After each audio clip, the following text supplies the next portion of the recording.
Clipper ships came and went from the New York Harbor. Are you okay over Yeah. there?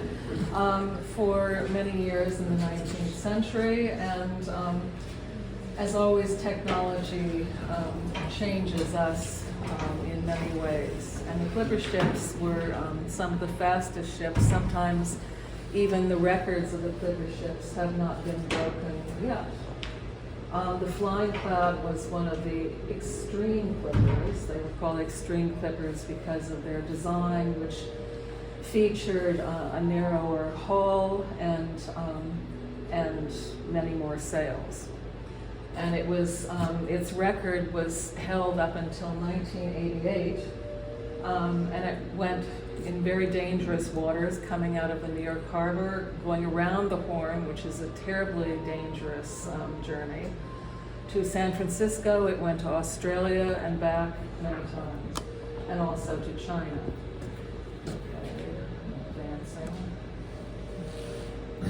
Advancing. Clipper ships and solar sails have an interesting correlation. Greg wrote a paper on the solar sail being the clipper ship of the galaxy. Clipper ships, unlike the solar sail, are dependent very much on the wind. Okay. The Flying Cloud took 89 days and 8 hours to go between New York and San Francisco, and that means going all the way around the Horn. It held its records for 130 years, from 1854 to 1989. Within 6 weeks of her launch, the Flying Cloud sailed from New York, rounded Cape Horn, and made San Francisco in 89 days and 21 hours under the command of Captain Hosea Perkins Cressy. In July, during the trip, she ran 284, 374, and 334 nautical miles, a total of 992 nautical miles over 3 consecutive days. 3 years later, in 1854, she sailed the passage faster, setting the record that lasted for 135 years. She was remarkable under many terms because her navigator was a woman, which was very unusual. Eleanor Cressy, who had been studying oceanic currents, weather phenomena, and astronomy since her girlhood in Marblehead, Massachusetts. She was one of the first navigators to exploit the insights of Matthew Fontaine Murray, most notably the course recommended by his sailing directions. Her husband, the ship captain, Hosea Perkins Cressy, with him she logged many thousands of miles. Okay. So here she is with all of her details. And here's her navigator.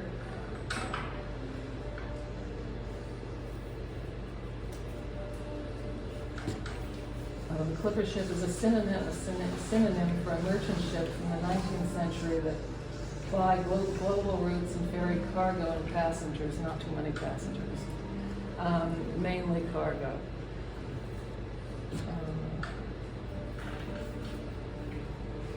Okay, the East India Company was a major driving force, and to creating a demand for goods in Asia and Europe. And they employed fast clippers to keep a constant supply of goods between these locations in India. Unfortunately, they were also used for the opium trade, which was not very happy. How about the slave trade? Were they used for that? No. They didn't carry many passengers because they were very streamlined. Okay. So it was mainly goods. So they could travel at an average of 250 miles a day, which is very, very fast.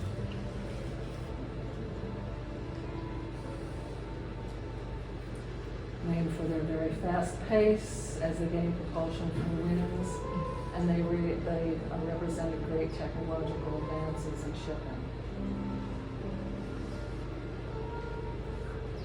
talk about the design of the ship later. Most of the area was covered with sailing masts, which is why they really didn't carry very many passengers. They were very narrow ships. Hello, Mr. Jackson.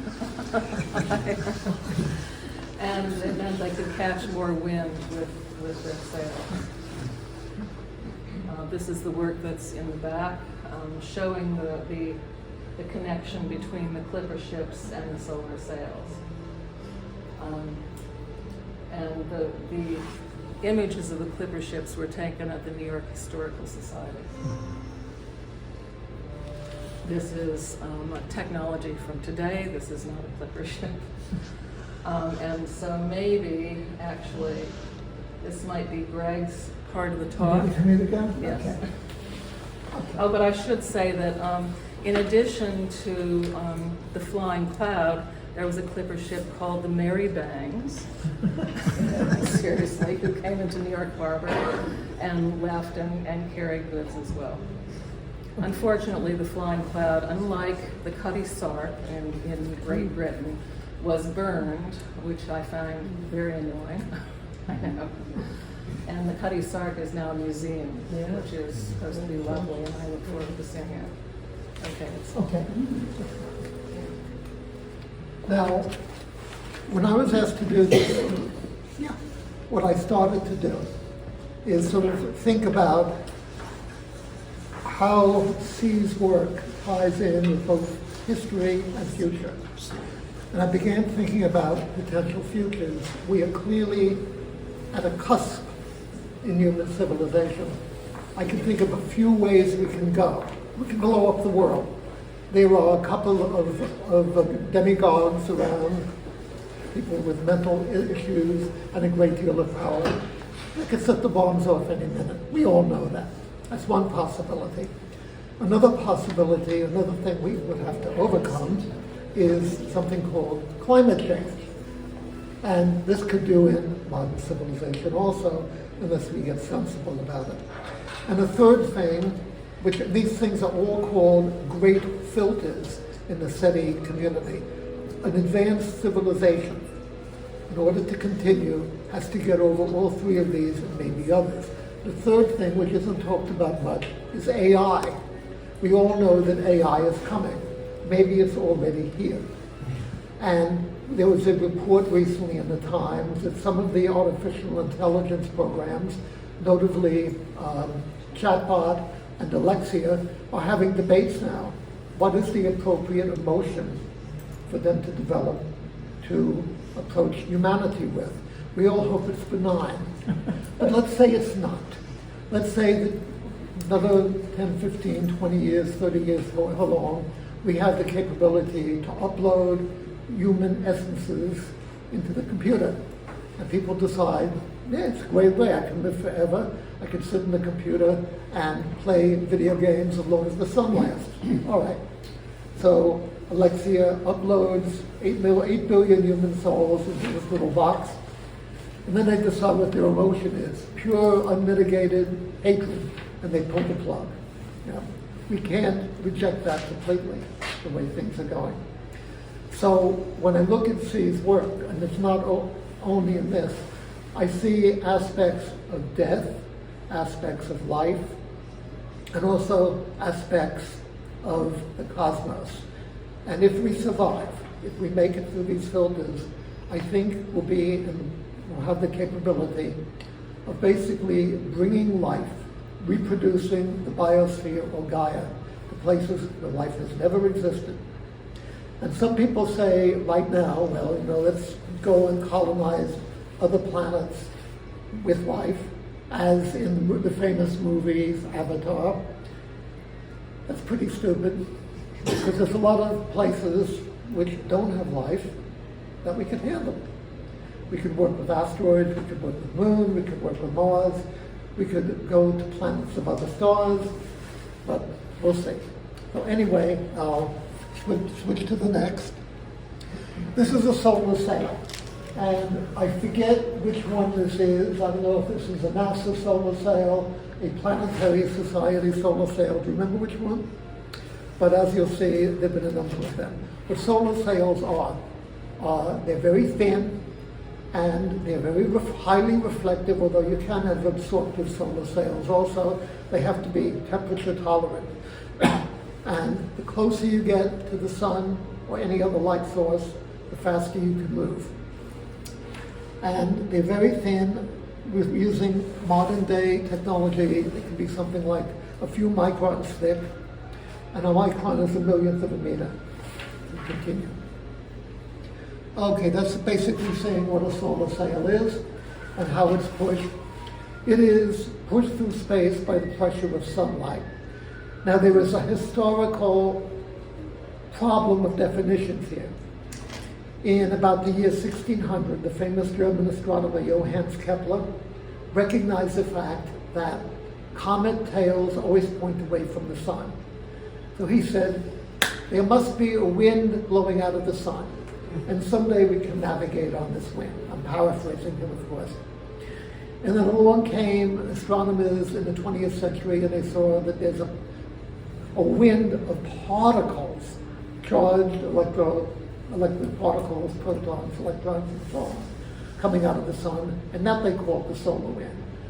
Solar sails like this should really be called photon sails or light sails, because they're pushed by the pressure of sunlight, which is one of those things that was worked out by Albert Einstein in his miracle year of 1905.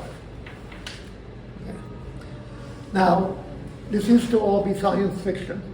There's a famous science fiction story by Arthur C. Clarke from the 50s or 60s called The Wind from the Sun, and in The Wind from the Sun, you read this.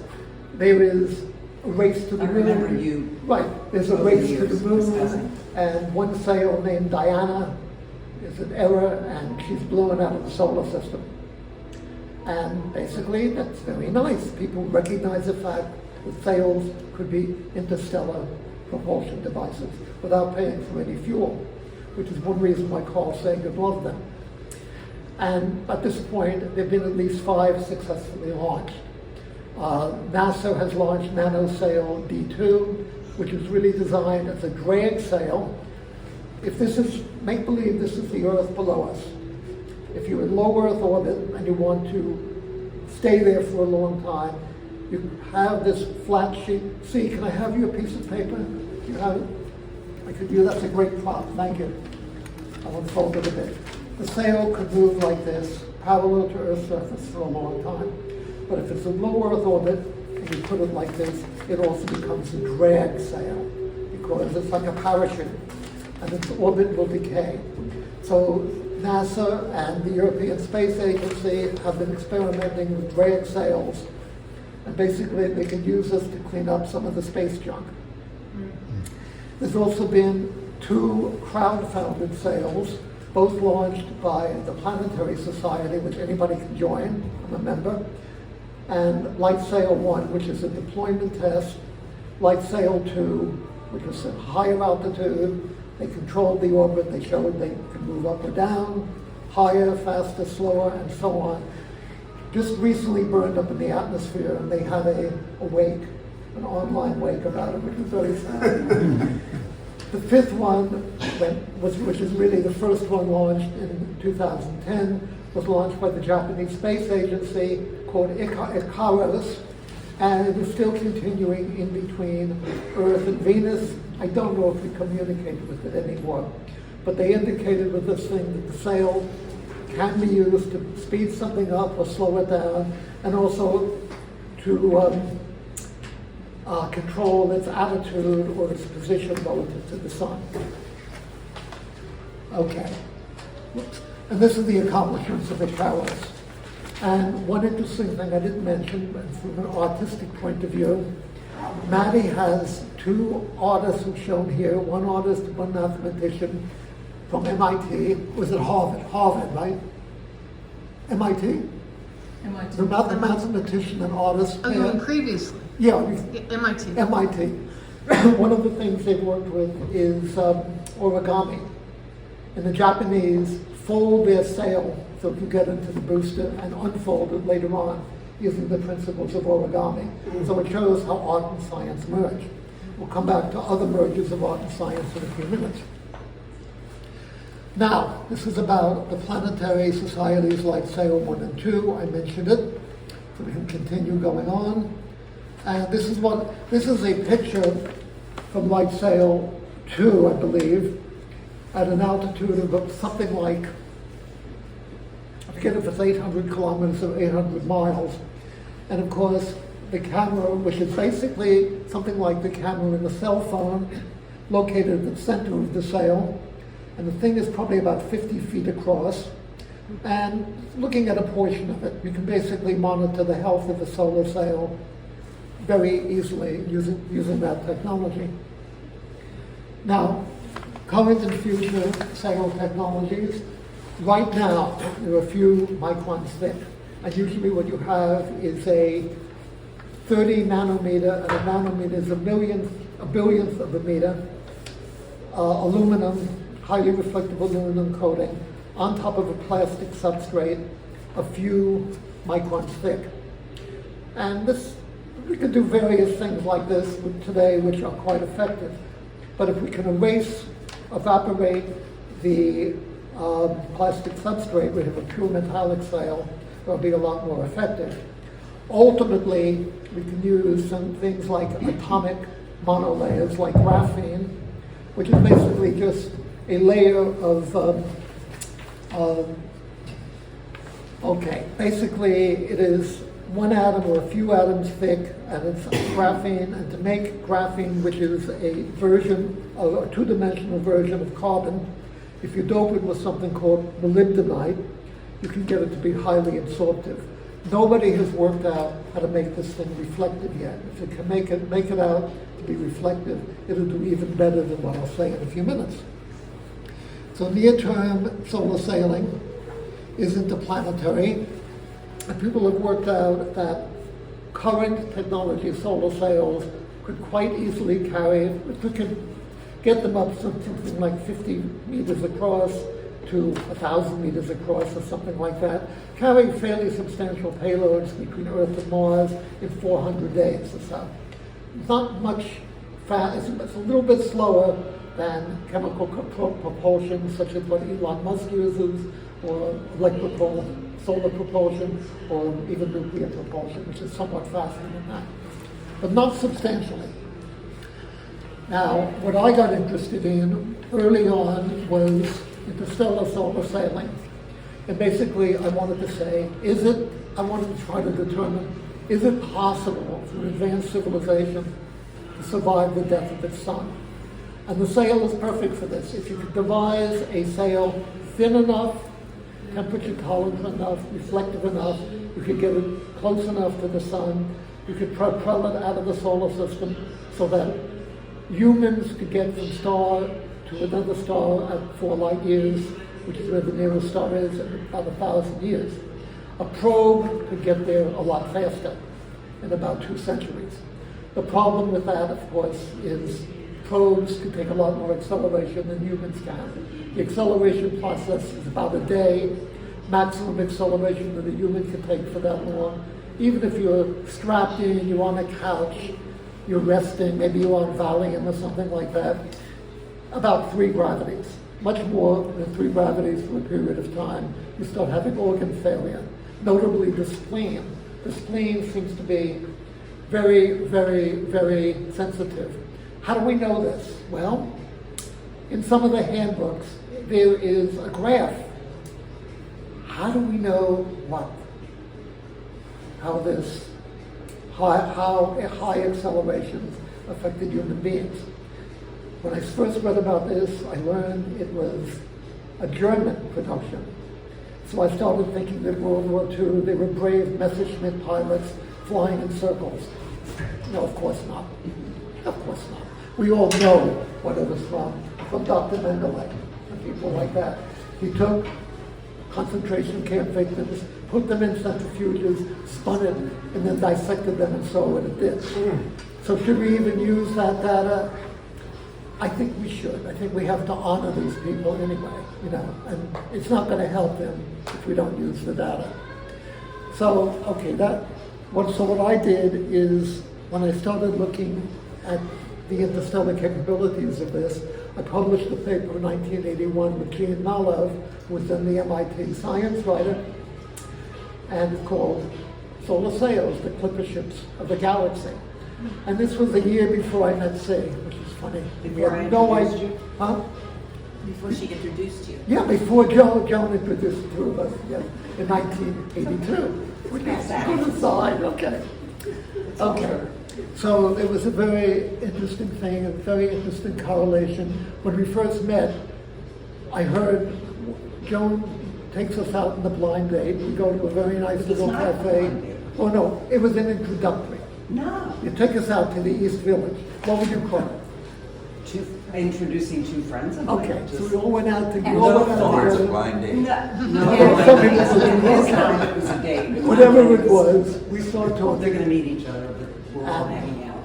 I tell her what I do, and I ask what she does, and she mentions the fact she's just back from Puerto Rico, where her father, who had been a professor at Cornell in the hotel school and had retired, was consulting down there. And I said, did you ever visit Arecibo? And she was so enthusiastic that that's what we talked about for the next hour. And it took me another few years to rectify my life so we could get together, but that's fine, it worked out. So anyway, we'll continue with this. Keep you guessing. In the very distant future, what's going to happen with the sun is, and this happens to all stars, I'm sorry to say, they don't last forever. Stars have a lifetime. They seem to self-organize the same way organisms do. And there's a fellow in Belgium, a natural philosopher, Clement Vidal, who's demonstrated that stars, at least parasitic variable stars he studied, share 18 of the 20 operational requirements of life forms. So we may have to start thinking of these things as actually alive.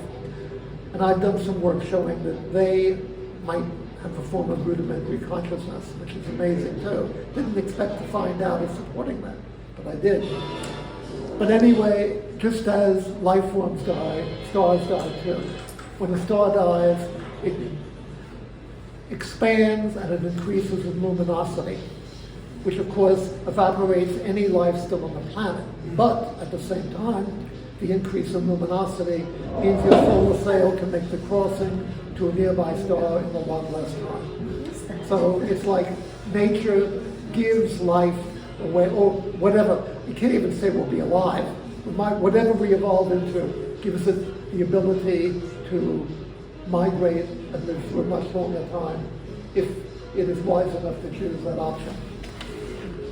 Okay. Okay, this is a picture showing what's going to go on in 5 billion years, how a red giant star is a lot bigger, and you can't show it's more luminous, but it is. Up to, I think, I should remember about 1,000 times more luminous than the sun at its peak.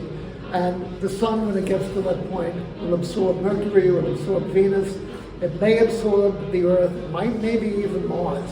But even if it doesn't completely absorb the Earth, it will incinerate the Earth. People have seen, not seen, but detected dying planets now, still spiraling into the interior of red giant stars at the very end of it. And then ultimately, the planet will evaporate. Okay. Now you can ask questions. Oh, just so you know, there'll be when the CubeSat opens, there'll be a solar sail folded up into it that will be launched from the CubeSat. A very, very small one. So, any questions? And there will be a further central booking exhibition around that as well. Correct. Yes. That's correct. So that, that's part two. Yes, exactly, right. So that's part two of this. Right now we're trying to focus on the waterfront history. Yes. Thank you. Any other questions, or should we just sit down? Well, it occurs to me that what you're describing, the problem of having the light or the lasers out into space, reminds me of what you see when you go places and they have this jet of air and they can put a ball in there and it will stay there. Yeah. And the ball has the appropriate curvature. That's what I was Yeah. wondering, you know, and to keep it from flattening, I don't know if this is at all possible, you just make it a sphere. Well, it's very possible that when Greg and Jim Medford started doing the experiments with microwave beaming on their sail prototype, they might have thought about that. They never told me that, but it might be. I'm guessing they did. I expect they did. Yeah. But it's very hard to keep a sphere within the, I mean, they actually did think about a sphere when they initially thought of the possibility of a spherical sail, but it's very hard to keep that within the laser beam. Yeah. Well, particularly about acceleration, Yeah. because Yeah. it'll collapse, you know, it will not stay spherical. There's no, I mean, 5,000, imagine something 5,000 times Earth gravity, anything that thin, like a human being will become a puddle very quickly. Any material object I can imagine, any living material object or thin film material object would just get squashed very quickly. How wide is the beam? Okay, the beam has to be at least the size of the sail when it gets out 6 million miles or so. That's the termination of acceleration. And that is a thickness, figure a meter across, a bit bigger than a piece of paper. If you go to the breakthrough, the postcards from Earth, there's a replica there of the breakthrough sail, and I believe it's about a meter across, about 3 feet across, with a little tiny chipset. And people say, how do you communicate with this? Because you can't carry a lot. You know, what you do is in the opposite direction, like there's Proxima Centauri, here is the sun, 550 times the Earth-Sun distance. You have to position something on the other side. And then you can use the sun's gravity effects and special relativity to extremely amplify any signal coming in from the Proxima Centauri area. And that may be how they do communication. Now about Proxima Centauri, as well as being the nearest star, it also has an almost Earth mass planet, 30% more massive than the Earth, in the habitable zone. We can't image it yet. Webb might be able to, we'll see. Or they may have to wait for more sophisticated in-space or terrestrial telescopes. But if it's an ocean planet that people expect, I know what they're going to have to name it. They won't be able to simply call it Proxima B. It'll have to be called Pandora. There you go. You know that. What's the